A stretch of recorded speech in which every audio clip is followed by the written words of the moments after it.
ഇപ്പോഴും പ്രസക്തമാകുന്നൊരു ചോദ്യം, എന്തിനാണ് ആഘോഷത്തിന് ഈ തീക്കളി എന്നതാണ്.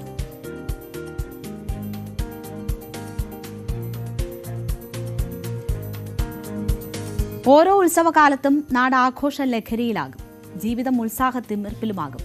കരിവീരന്മാരും കരിമരുന്ന് പ്രയോഗവും കണ്ണും മനസ്സും നിറയ്ക്കും. എന്നാൽ കരിയും കരിമരുന്നും മൂലമുണ്ടാകുന്ന അപകടങ്ങളിൽ ഇതിനകം എത്ര പേരുടെ ജീവനാണ് പൊലിഞ്ഞിരിക്കുന്നത്, എത്ര കുടുംബങ്ങളാണ് അനാഥമായത്, ഗുരുതര പരിക്കേറ്റ എത്ര മനുഷ്യർക്കാണ് ഉപജീവനം അസാധ്യമായത്.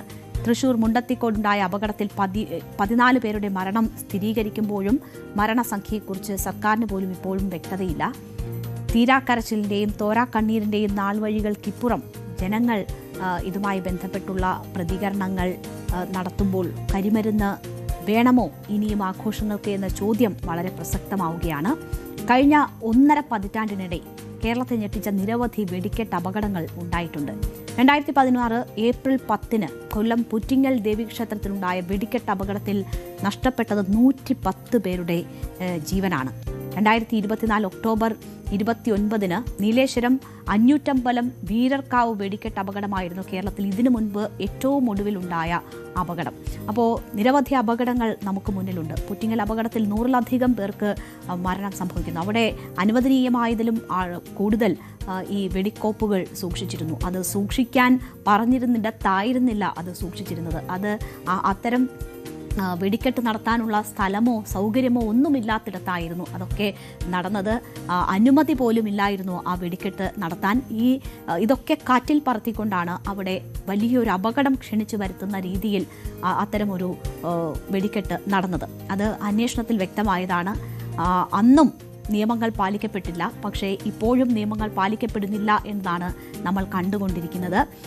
ഇവിടെ ഇപ്പോൾ അന്വേഷണം നടന്ന കാര്യങ്ങൾ വ്യക്തമാകേണ്ടതുണ്ട്. ഇപ്പോൾ പാറമേക്കാവിന് സ്റ്റോപ്പ് മെമ്മോ നൽകിയിരിക്കുന്നിടത്ത് അനുവദനീയമായതിലും അളവിൽ കൂടുതൽ ഈ വസ്തുക്കൾ സൂക്ഷിച്ചു എന്ന കാര്യം വ്യക്തമാകുന്നുണ്ട്. അപ്പോൾ നിയമങ്ങളുണ്ട്, അത് പാലിക്കപ്പെടുന്നില്ല, അത് അപകടങ്ങൾ ക്ഷണിച്ചു വരുത്തുന്നു എന്നതാണ് നമുക്ക് മനസ്സിലാകുന്നത്. പുറ്റിങ്ങൽ അപകടത്തെക്കുറിച്ച് നമ്മൾ പറഞ്ഞു.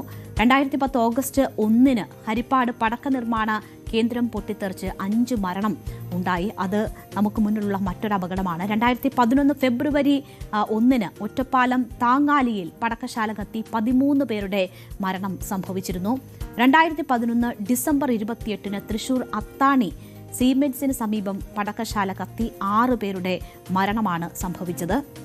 2013 മാർച്ച് 2 പാലക്കാട് ചെർപ്പുളശ്ശേരി പടക്ക നിർമ്മാണശാലയിലുണ്ടായ സ്ഫോടനത്തിൽ 7 മരണം സംഭവിച്ചു. 2016 ഏപ്രിൽ 10 നമ്മൾ നേരത്തെ സൂചിപ്പിച്ചതുപോലെ കൊല്ലം പുറ്റിങ്ങൽ വെടിക്കെട്ട് അപകടം സംഭവിച്ചു. അവിടെ 110 പേരുടെ മരണമാണ് ഉണ്ടായത്. 750-ലേറെ പേർക്ക് പരിക്കേറ്റു. 180 വീടുകൾ തകർന്നു. വലിയ നാശനഷ്ടമാണ് ഉണ്ടായത്. അത് കേരളം കണ്ട ഏറ്റവും വലിയ ദുരന്തങ്ങളിൽ ഒന്നായി അങ്ങനെ പുറ്റിങ്ങലിലെ ആ അപകടം മാറി. 2020 മാർച്ച് 20 കുട്ടനാട് പുളിങ്കുന്ന് അനധികൃത പടക്ക നിർമ്മാണശാല പൊട്ടിത്തെറിച്ച് 8 മരണം സംഭവിച്ചു. അപ്പോൾ ഒരു അപകടത്തിൽ നിന്ന് നമ്മൾ പാഠം പഠിക്കുന്നില്ല. അപകടങ്ങൾ ഇങ്ങനെ തുടർക്കഥയായിക്കൊണ്ടിരിക്കുകയാണ്.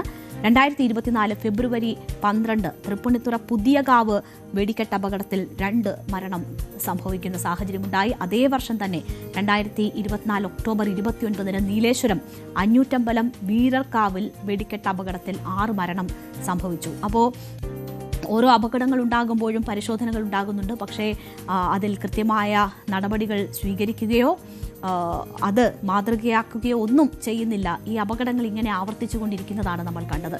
കഴിഞ്ഞ ദിവസമാണ് തമിഴ്നാട്ടിൽ ഉണ്ടായ അപകടം. അവിടെ 24-ലധികം പേർ മരിക്കുന്ന ഒരു സാഹചര്യം ഉണ്ടായി. അവിടെയും ഈ നിയമങ്ങളൊക്കെ കാറ്റിൽ പറത്തിക്കൊണ്ടാണ് ഇത്തരം പടക്ക നിർമ്മാണശാലകൾ പ്രവർത്തിക്കുന്നത്. അതൊക്കെ അപകടം ക്ഷണിച്ചു വരുത്തുന്നതാണ്. തെരഞ്ഞെടുപ്പ് മുന്നിൽ കണ്ടുകൊണ്ടുള്ള അധിക നിർമ്മാണമാണ് അവിടെ നടന്നത്. ഇതിപ്പോൾ നമ്മൾ ഉത്സവങ്ങളുമായി ബന്ധപ്പെട്ട് നടക്കുന്ന നിർമ്മാണ പ്രവർത്തികളാണ്, പടക്ക വെടിക്കെട്ട് നിർമ്മാണങ്ങളാണ് നമ്മൾ കണ്ടുകൊണ്ടിരിക്കുന്നത്. അവിടെയാണ് ഈ അപകടങ്ങൾ ഉണ്ടാകുന്നത്. ഈ കാലാവസ്ഥ പോലും ഇത്തരം നിർമ്മാണങ്ങൾക്കോ പ്രവർത്തികൾക്കോ പറ്റുന്നതല്ല എന്ന കാര്യം വളരെ എത്രയോ നാളായി നമ്മൾ ചർച്ച ചെയ്യുന്നതാണ്, ചൂണ്ടിക്കാണിക്കുന്നതാണ്. പക്ഷേ അതിങ്ങനെ ആവർത്തിച്ചു കൊണ്ടിരിക്കുന്നു. പലയിടത്തും ഈ നിർമ്മാണങ്ങൾ ഒന്നും തന്നെ ഏതെങ്കിലും തരത്തിലുള്ള നിയന്ത്രണങ്ങൾ പാലിച്ചുകൊണ്ടല്ല എന്നതും വ്യക്തമാകുന്നു. ഈ ഘട്ടത്തിൽ ജനങ്ങളുടെ പ്രതികരണങ്ങളിലേക്ക് കൂടി നമുക്കൊന്ന് പോകാം. ഇനിയും വേണോ ഇങ്ങനെ കരിയും കരിമരുന്നും ജീവനെടുക്കുന്ന ആഘോഷങ്ങളും എന്ന ചോദ്യത്തിന് മുന്നിൽ ജനങ്ങൾ എങ്ങനെ പ്രതികരിക്കുന്നു എന്നതുകൂടി കാണാം. ഉണ്ടാകുന്ന ഈ കരിമരുന്നും മറ്റും കൈകാര്യം ചെയ്യുന്നതിന്റെ എക്സാക്റ്റ് ആയിട്ടുള്ള ശാസ്ത്രീയമായ അറിവ് കൈകാര്യം ചെയ്യുന്നവരിൽ പലർക്കുമില്ല, ഒട്ടുമുക്കാൽ പേർക്കുമില്ല. കാരണം അതൊന്നും അവരാരും അതിനെക്കുറിച്ച് അറിയുന്നവരല്ല. അവർ പാരമ്പര്യമായിട്ടല്ലെങ്കിൽ കൺവെൻഷനലായിട്ട് ചെയ്തു വരുന്ന രീതി വെച്ചിട്ടാണ് ഇതൊക്കെ കൈകാര്യം ചെയ്യുന്നത്. അതിപ്പോൾ അവർ 80% വരെ സേഫായിരുന്നാലും അപകടത്തിന്റെ ഒരു സാധ്യത അതിനകത്ത് 20-20% നിലനിൽക്കുകയാണ്. മാനദണ്ഡങ്ങൾ പാലിക്കാതെ ഇത്തരം പ്രവർത്തനങ്ങൾ ഏർപ്പെടുന്ന ആളുകളെ സംബന്ധിച്ചിടത്തോളം അവരെ ബ്ലാക്ക് ലിസ്റ്റിൽ അങ്ങ് മാറ്റുക. ശരിയായ രീതിയിലുള്ള എക്സ്പ്ലോസീവ് സർട്ടിഫിക്കറ്റും പ്രാക്ടീസുള്ള ആളുകളെ മാത്രം ഈ നിർമ്മാണത്തിന് വിനിയോഗിച്ചു കഴിഞ്ഞാൽ ഇത്തരം അപകടങ്ങൾ ഒഴിവാക്കാൻ കഴിയും.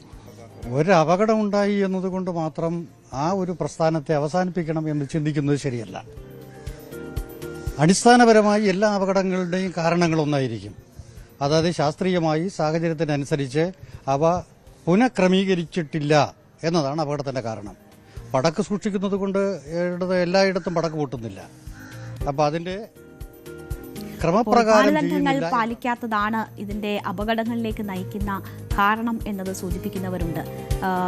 പുറ്റിങ്ങൽ അപകടശേഷം നൽകിയ നിർദ്ദേശങ്ങൾ സർക്കാർ പരിഗണിച്ചിരുന്നുവെങ്കിൽ തൃശൂർ ഉണ്ടാകുമായിരുന്നില്ല എന്ന് പറയുകയാണ് പുറ്റിങ്ങൽ കമ്മീഷൻ ആയിരുന്ന ജസ്റ്റിസ് PS ഗോപിനാഥൻ. തന്റെ ശുപാർശകൾ നടപ്പാക്കിയില്ല, വെടിക്കെട്ട് ആചാരങ്ങളുടെ ഭാഗമല്ല, ആഘോഷമാണ്, ഉദ്യോഗസ്ഥരും സംവിധാനങ്ങളും വേണ്ട രീതിയിൽ പ്രവർത്തിക്കുന്നില്ല എന്നും ജസ്റ്റിസ് PS ഗോപിനാഥ് പ്രതികരിച്ചു. എൻ്റെ റിപ്പോർട്ട് ഗവൺമെൻറ് അക്സെപ്റ്റ് ചെയ്ത് ആക്ഷൻ ടേക്കൻ റിപ്പോർട്ടോടുകൂടി നിയമസഭയിൽ വെച്ചതാണ്. പക്ഷെ അത് ഫോളോ അപ്പ് ചെയ്യാൻ നടപടിയൊന്നും എടുത്തില്ല. ഒന്നല്ലെങ്കിൽ ഒരു നടപ്പാക്കുന്നതിന് വെടിക്കെട്ട് പോലെയുള്ള നടപടികളൊക്കെ ചെയ്യുമ്പോൾ അതിനൊരു പ്രോട്ടോക്കോൾ തയ്യാറാക്കിയോ അല്ലെങ്കിൽ ഒരു SOP സ്റ്റാൻഡേർഡ് ഓപ്പറേറ്റിംഗ് പ്രൊസീജിയർ തയ്യാറാക്കി ഉണ്ടായിട്ടില്ല എന്ന് ഇന്നിപ്പോൾ മന്ത്രിസഭാ തീരുമാനത്തിൽ അതുണ്ടെന്ന് തോന്നുന്നു. അത് അന്ന് ചെയ്തിരുന്ന അതനുസരിച്ചാണ് ചെയ്തിരുന്നെങ്കിൽ ഈ അപകടം ഉണ്ടാവില്ലായിരുന്നു. ഞാൻ പേപ്പറിൽ പെട്ടെന്ന് കണ്ടത് വാഹനം ചെല്ലാൻ കൂടി വഴിയില്ലാത്തൊരു സ്ഥലത്തായിരുന്നു അപകടം ഉണ്ടായെന്നാണ് പറയുന്നത്. അപ്പോൾ താൻ കൊടുത്ത റിപ്പോർട്ട് അത് നടപ്പാക്കിയിരുന്നുവെങ്കിൽ ഈ അപകടം ഒഴിവാക്കാമായിരുന്നു എന്നതാണ് അദ്ദേഹം സൂചിപ്പിക്കുന്നത്. അങ്ങനെയാണെങ്കിൽ എന്തിനാണ് ഈ അന്വേഷണവും കമ്മീഷനും എന്ന ഒരു ചോദ്യമുണ്ട്. 110 മരണം സംഭവിച്ചിട്ട് പോലും അതിൽ നിന്ന് പാഠം ഉൾക്കൊള്ളാനോ അപകടങ്ങൾ ഒഴിവാക്കുന്ന തരത്തിലുള്ള നടപടികൾ സ്വീകരിക്കാനോ കഴിഞ്ഞില്ല എങ്കിൽ എന്തിനാണ് പിന്നെ ഈ ആഘോഷ കമ്മിറ്റി അല്ലെങ്കിൽ ഈ അന്വേഷണ കമ്മിറ്റി എന്ന ഒരു ചോദ്യം ബാക്കിയാവുകയാണ്. എന്തായാലും ഈ അപകടമെങ്കിലും അധികൃതരുടെ മനസ്സ് തുറക്കട്ടെ, ഇനിയെങ്കിലും നിയമം പാലിച്ചുകൊണ്ട് ഈ കാര്യങ്ങളൊക്കെ നടക്കട്ടെ എന്ന് നമുക്ക് ആശിക്കാം. കൂടുതൽ വാർത്തകൾക്ക് News 18 Keralam YouTube channel subscribe ചെയ്യുക.